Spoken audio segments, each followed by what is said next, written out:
Hello दोस्तों, movie spoiler में आपका फिर से स्वागत है। उम्मीद है आप सब मजे में होंगे। तो चलिए कहानी शुरू करते हैं। बर्फीले पहाड़ों के बीच बसा हुआ एक छोटा सा राज्य जिसके पास गुजारे के लिए बहुत कम साधन बचे थे। वहाँ की बड़ी शहजादी एलोडी के लिए एक रिश्ता आता है जिसे वो ना चाहते हुए भी स्वीकार करती है ताकि उसके राज्य की हालत में कुछ बदलाव आ सके। बेचैनी की हालत में वो अपने सैया की सल्तनत ओरिया के सफर पे निकलती है। लंबे सफर के बाद एलोडी अपने परिवार के साथ एक जन्नत जैसे राज्य में पहुंच जाती है। उनके रुकने के लिए एक बहुत बड़े महल में इंतजाम किया जाता है।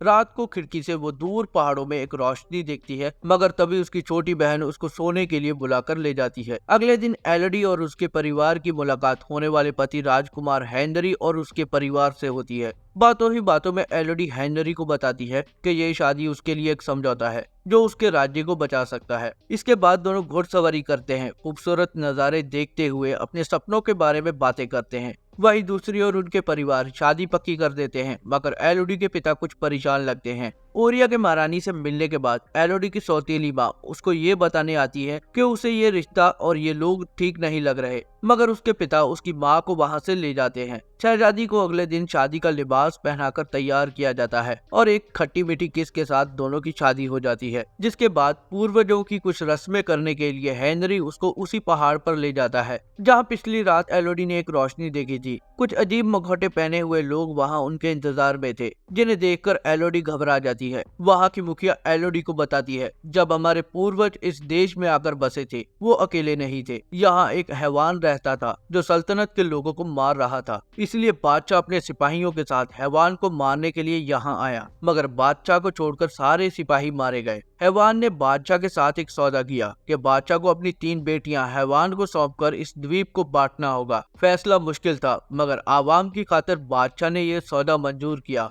और तब से पीढ़ी दर पीढ़ी ये सिलसिला चलता आ रहा है। वो औरत दोनों के हाथ में कट लगाकर उनके खून को मिला देती है। इस रस्म के बाद हेनरी एलोडी को प्यार से गोद में उठा लेता है और एलोडी को एक गहरी खाई में फेंक देता है। काफी समय के बाद उसको होश आती है और वो मदद के लिए चिल्लाती है, मगर कोई भी उसकी आवाज नहीं सुनता। वो ऊपर जाने की एक नाकाम कोशिश करती है। वहीं पर उसको बहुत सारी लड़कियों के जेवर मिलते हैं, जिसके बाद उसको समझ आती है कि उसे केवल बलि का एक बकरा मतलब बकरी बनाया गया है। तभी उसको गुफा के अंदर एक रोशनी दिखाई देती है, जिसे देखकर वो आगे बढ़ती है। एक छोटा सा पंछी जल रहा था, जिसके बाद सैकड़ों जलते हुए पंछी उसके सामने आ गिरते हैं। अगले ही पल उसको एक आवाज सुनाई देती है। कोई उसका नाम पूछता है और कहता है कि तुम एक शाही कौन हो, मेरा कर्ज चुकाकर अपना वादा पूरा करो। एलोडी की आवाज सुनते ही एक ड्रैगन उस पर लावा उगलता है और वो जान बचाने के लिए भागती है। आग से उसका एक पैर जल जाता है। उसकी हालत खराब हो चुकी थी, मगर उसकी माँ ने कभी हारना नहीं सिखाया था। वो हिम्मत करके बाहर निकलने का रास्ता ढूंढती है और एक छोटी सी गुफा के रास्ते आगे जाती है। चलते हुए वो एक ऐसी जगह पहुंच जाती है जहां पर एक तरफ वो थी, दूसरी तरफ चमकीले पत्थर थे और बीच में गहरी खाई। वो खाई को कूदकर पार करने लगती है और पत्थरों से उसके हाथ फिसल जाते हैं, मगर एक जगह उसकी पोशाक अटक जाती है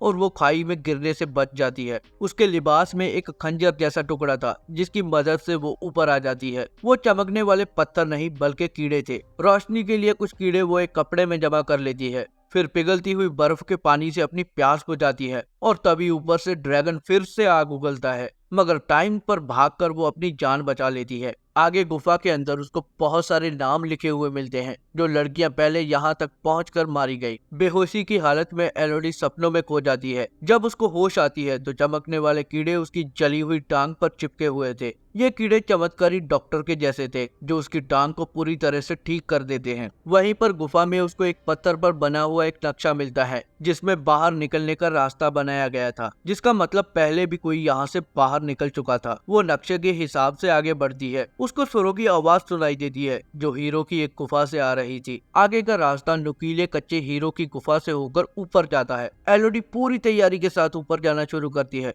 और तभी नीचे ड्रैगन आ जाता है। एक बार तो वो ड्रैगन के मुंह में गिरते गिरते बचती है, लेकिन फिर भी गुफा को पार करने में सफल हो जाती है।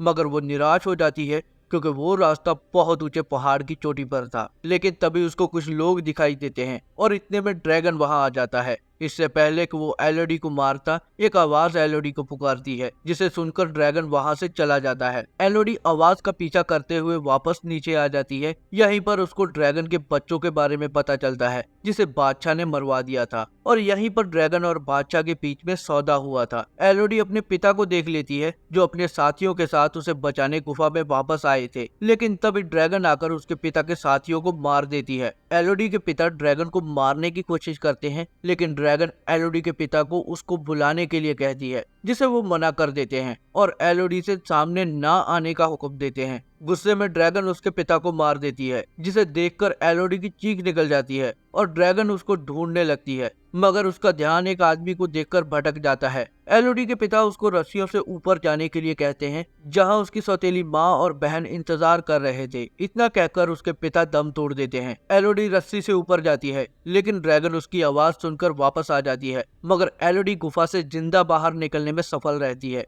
ड्रैगन उसका पीछा करती है, लेकिन वो उसको चकमा देकर पत्थरों में छिप जाती है। गुस्से में ड्रैगन पूरे राज्य में तबाही मचा देती है। ये सब देखकर ओरिया के महारानी एलोडी की बहन को कैद करके उसकी सौतेली माँ को खंजर मार देती है। दिन निकलता है और एलोडी पत्थरों से बाहर आती है। तभी उसकी घायल माँ आकर उसकी बहन फ्लोरिया के बारे में बताती है और एलोडी अपनी बहन को बचाने वापस जाती है। वहीं दूसरी ओर महारानी उसकी बहन को उसी गुफा में बलि के लिए ले जाती है, जहाँ से हेनरी ने एलोडी को नीचे फेंका था। महारानी अपने खून को फ्लोरिया के खून से मिलाकर उसे खाई में फेंककर चली जाती है। एलोडी रस्सी से वापस खाई में उतरती है।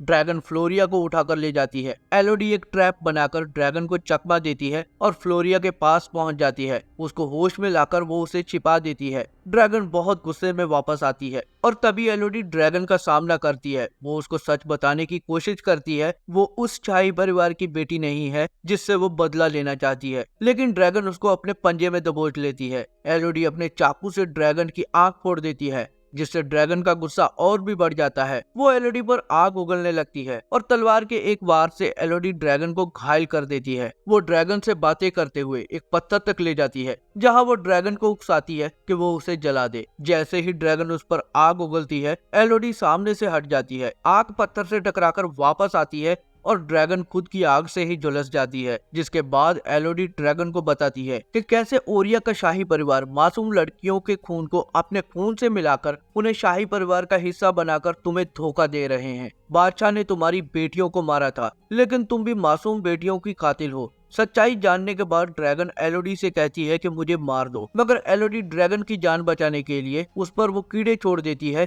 जो जख्मों को ठीक करते हैं। वहीं दूसरी ओर हेनरी की तीसरी शादी हो रही थी और तभी एलोडी वहां आ जाती है और ये शादी रुकवाकर दुल्हन को अपने परिवार के साथ भागने के लिए कहती है। एलोडी सबसे कहती है कि मैं सबको एक मौका देती हूँ, जिसे अपनी जान प्यारी है वो भाग जाए, और तभी ड्रैगन वहां आकर शाही परिवार के साथ पूरे महल को जला देती है। जिसके बाद एलोडी अपनी सौतेली माँ और बहन के साथ वापस अपने घर के सफर पर चल पड़ती है, और साथ ही ड्रैगन भी। तो कैसी लगी आपको एक छोटे से देश की बहादुर शहजादी की कहानी? आप भी अपनी बहन और बेटियों को इतना ताकतवर बनाओ कि समय आने पर वो खुद को कमजोर न समझे। वीडियो अच्छी लगी तो लाइक, शेयर और चैनल को सब्सक्राइब करते जाना, ताकि हम फिर मिल सके एक नई कहानी के साथ। तब तक के लिए जय हिंद, अलविदा।